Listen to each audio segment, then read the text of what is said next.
सर्वांचं स्वागत आहे माझ्या चॅनलवर. आणि आज आम्ही चिकन बिर्याणी बनवणार आहे, ते सुद्धा चुलीवर. मी आज नाशिकला आहोत ताईच्या घरी. त्याचबरोबर आता टोप ठेवलेलं आहे चुलीवर आणि तेल तापत ठेवलेलं आहे. आता थोड्याच वेळ कांदा आता कांदा फ्राय करण्यासाठी टाकलेलं आहे तेलामध्ये. भात केलेला आहे, ठेवलेला आहे साईडला. तो इथे खडे मसाले टाकलेले आहे आणि आता ताई कांदा टाकत आहे. कांदा होऊ दे ना, मी आले तांदूळ वाटण टाकलेलं आहे.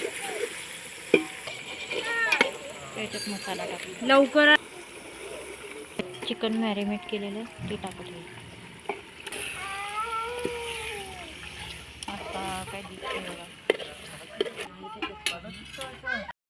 आज बनवणार आहे चिकनची भाजी आणि ती पण चुलीवर. चुलीवर भाजी सुद्धा झालेली आहे. चुलीवरची भाजी, त्याच्यामध्ये बटाटा, चिकनमध्ये बटाटा, चुलीवरची भाजी. वातावरण बघा, आम्ही नाशिकला आहे.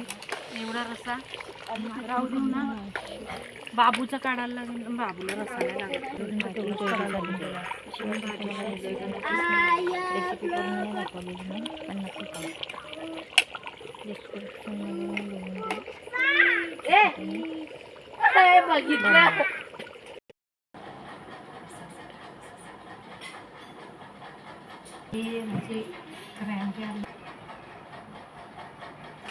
याच्यात टाक छिद्रांमध्ये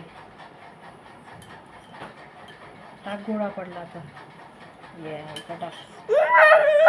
हो आता दम बिर्याणी दम द्यायला ठेवलेली आहे. बिर्याणी दम दिल्यावर बघूया कशी जाते.